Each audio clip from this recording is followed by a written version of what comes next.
new friend. I hope you guys enjoy my story.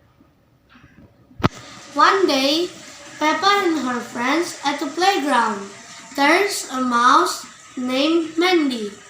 Mandy is spending her day at the playground. It is playtime. Mandy and Peppa's friend speeds down the hill.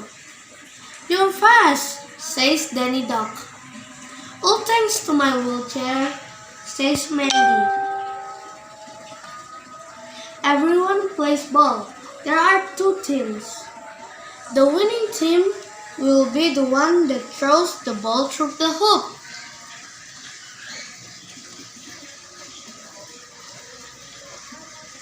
Mandy is very fast. She shoots, she scores. Mandy's team wins. Playtime is over. Everyone has run up the hill. Can I help you? Peppa asked Mandy. Everything is on a hill around here. It is all hills, hills, hills. So that is my story about Peppa's new friend. I hope you guys enjoy it. Bye!